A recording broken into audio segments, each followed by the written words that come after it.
Isn't this a great gift you could give to the bottle drinking buddy in your life? It's a turned handle put onto a bottle opener. It's pretty cool the way this works. The head of that will unscrew because there's a metal insert inside. So what we're going to concentrate on is turning the handle. Now, the hardware for these you can get from places that sell turning supplies. Generally, woodworking specialty stores will have these. If you get online and you use Google, you'll be able to find all sorts of places that sell bottle openers for which you can make a turned wooden handle. Now, one of the things I think that's really cool about this is that stripe. A lot of people look at that and want to know how you put that in there, thinking you did it after the fact. In fact, it goes in beforehand. So we're going to do a couple things.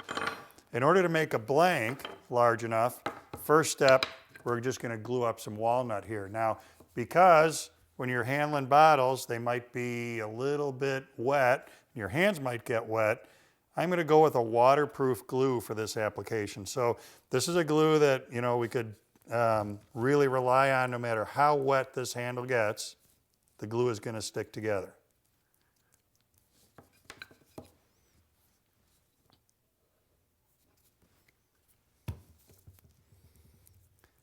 So when you do your blank, make sure that you get the glue uniformly spread.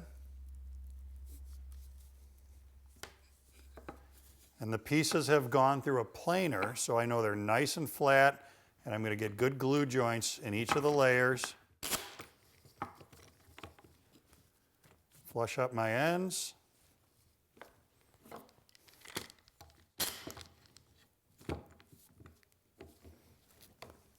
All right, so that's step one. That glue is going to dry, and it's going to give us something that looks like this. There's my 3 plies. I got some squeeze out. I then took this to the bandsaw and I made this gentle curve cut. That's just a freehand thing. We want to do a couple things here. One, I don't want the curve to get so sharp that the part I put in there is going to have a chance to crack because the curve is too sharp. So that's a function of how thin this material is. For the inlay material, you can use veneer that you can also get from woodworking specialty stores. The other thing that's real important is that this is right off the bandsaw.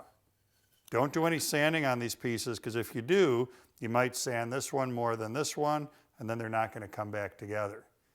So the saw marks really don't become an issue. To help with the saw marks, I use a 10 tooth per inch blade to keep that cut as smooth as possible inside there.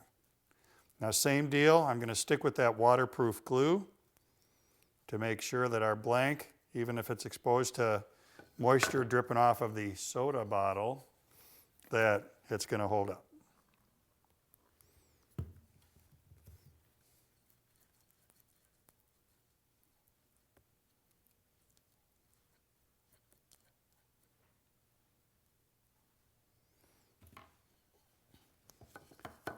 You want to have your veneer piece just ever so slightly bigger, longer than the blank itself, because the curve is going to take up some of its length.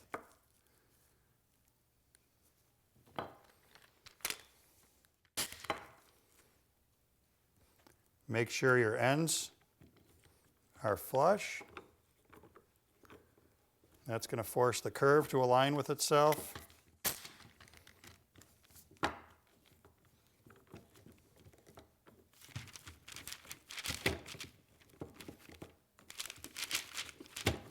All right, then we're going to watch glue dry.